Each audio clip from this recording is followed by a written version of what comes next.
Hello everyone and welcome to this week's episode of Fight Chat Friday from TKD Coach Academy. So today we're going to talk about sidekick once again, and we're going to look at, is your sidekick always the same? Do you know how to vary your sidekick for maximum impact and effect? Can you maximize your scores, and can you use it to control the distance between you and your opponent? Stay with us for this one.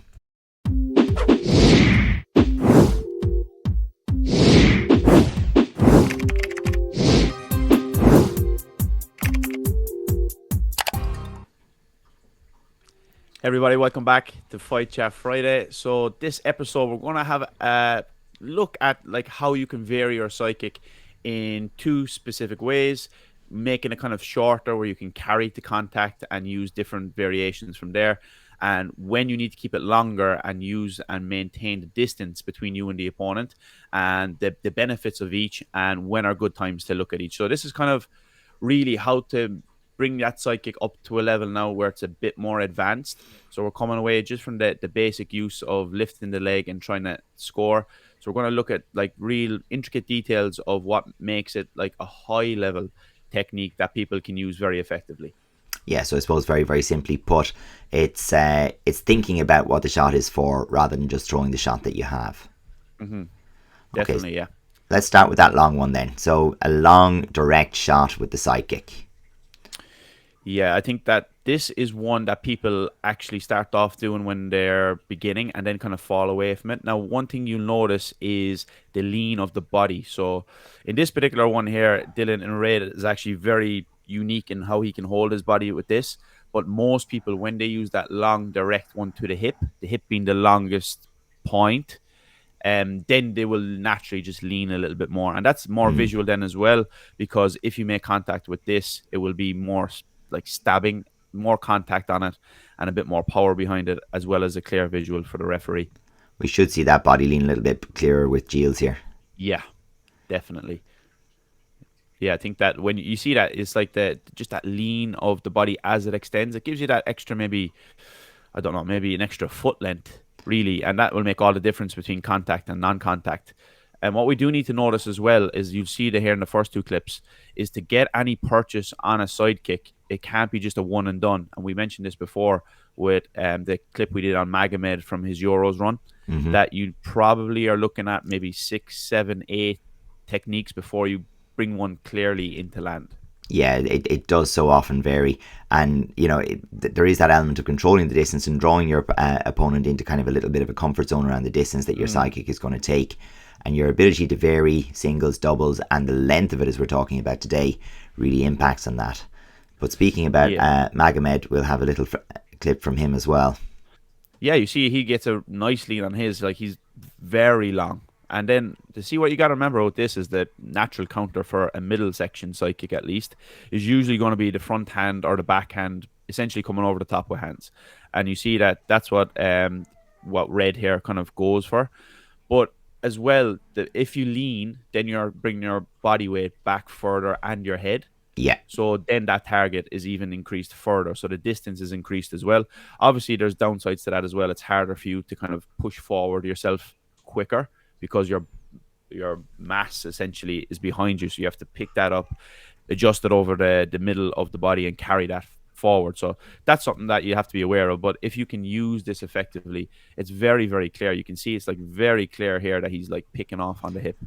But the other thing to mention on this one is, Mago does use that quick step in, and it's kind of it's a gut check moment where if you can't close him off as that foot steps in, you then just have to give him room. And the problem when you give him room is he can always go long again. So you've got to be able to step in on that initial quick step, and if you don't do it, you've kind of missed your opportunity. And you can see it's not really a natural chamber either, where Giles has, where it's more of just kind of almost like a hybrid of a side rising kick where it just floats up. See the direct line of it. And as you said there as well, with the check, see where Magomed's front hand is, that always allows him that kind of leeway, I guess, to just in case they do come in, that he has a little bit of a barrier there. So you notice the people who are able to use their front leg really well will actually use their front hand really well as well to maintain distance. Giles here is using it as we speak. Yeah, and I mean, this is earlier time, I think, from Giles. He's a little bit more cautious, a little bit more defensive in terms of how he's using. He's not as relaxed in his stance. But his chamber and his foot position are worth mentioning here, because he does get the foot up regardless. So even if the knee position isn't always optimal for him, his foot is between him and his opponent, and it's zeroed in on that hip. Yeah, definitely. And so you can see he's always kind of like making micro adjustments to keep the distance. So see the way his foot's moving to get the distance. Some people, they will just lift the front leg and just go forward, and there's no kind of like internal management or measurement of the distance that's needed. Yeah. And I think that's what the kind of higher level guys that have a really solid psychic can do. They can understand that distance that's necessary. Good contrast of the distance here as well. And we can see the difference where, you know, when we're looking at Jessica from Germany pushing in here, the distance hasn't worked out well for her. Urska has managed the distance a little bit better. So we have the side kick in from Jessica here, and then immediately the distance is much better, and we get a nice clean score and potentially a second score then off of Urska. So again, as you said, that internal distance management is so critical to be making the side kick effective, and the ability to kind of, I suppose, create those variations in length and in the tempo of it as well. Yeah, I think that, like, this one, I love this one from Vitaly, very much like direct and stabbing, and very, very useful. But you can see as well, like, most people will use this type towards the end of a match and literally just trying to push somebody back and keep them at bay. But that opens opportunities then as well, because if you go body, it will naturally open up the head, because you can see now Russia are thinking of that. And if he flips over to the top here, Vitaly on the blind side, that becomes an opportunity. So that's something that the high level guys also do. They kind of set a rhythm with the technique. They might even go high and switch to the body. So that's something to be aware of as well on that side. So maybe we'll jump into the shorter ones, where we're going to carry a little bit into contact here. So I suppose the place to start with is, why not just go long? Yeah, well, sometimes you can't always go long because you want to be the person who's putting the pressure on, and it's harder to carry while you're leaning back. Now, we've seen some examples of it, but sometimes you need to kind of push shorter, because why? You might want to go for another kick, but ideally you probably want to get the hands. It's very hard to get the hands yourself when you're leaning back and keeping it very long, obviously because of the distance. Yeah, and we have a little bit of a mix here, where we see that mix of the longer and shorter ones, so some direct ones, and then we get the lift and carry then, so between both fighters here, but then we have that lift and carry. And I suppose you have that obvious one of, sometimes you're too far away for a direct kick, and you do need to carry into the distance. But often I'd be telling my students as well that, you know, a place to start with this carry side kick is where you feel your opponent has slightly better front leg than you, and they're going to beat you in a quick draw, a lift off. So if you make the distance a little bit long, and then you lift and carry in, you have an opportunity to get above their leg as well. Yeah, that's a good point. Giles actually does, like, he's almost like a robot there. He just zones in on the hip, and this part 1, 2, 3, like, they're all the same level. Yeah. And that kind of like precision is actually very important in how he's able to get the advantage there and get on top and maintain that, because it's very hard to counter this correctly. Just the way he does it. If you come up against this, you'll notice that it's very hard to counter. Just looking at two different fighters both carrying in this clip. So we have Dylan Fitz from Ireland and Simeone from Italy. Both with quite similar ability to do it as well. I was just going to say that, yeah, very, very similar in terms of their like body makeup and how they can do it. It's quite rare that you can keep kind of so upright and like that hip, able to just lift that up like that. But the way you can see Simone is able to put some pressure on because of the shorter one is very important. And then Dylan fires back as well to kind of relieve the pressure. So that's, as you said, one of the reasons why you might go short. But again, it kind of goes back to what we said earlier. There's lots of front leg opportunities here, but not many scores. So you need to be willing to like grind the pressure and work hard if this is going to be something you're going to look for. It's not going to be just one shot. Oh, I got a side kick and now let's do something else. It's like it needs to be a staple of your game, and it needs to be something that you kind of put the pressure on and have a good intensity with. I think that shorter one as well, once you've got established a pattern where your opponent is moving back from your first intention, so if you're lifting your leg and your opponent is moving back, that kind of incentivizes that, look, I'll lift first, get the reaction and carry into it. So you're trying to catch the person either going back to come forward, and then you're catching them as they try to change direction, or they just keep going back and you take the ring space, and maybe there's an opportunistic score there as well.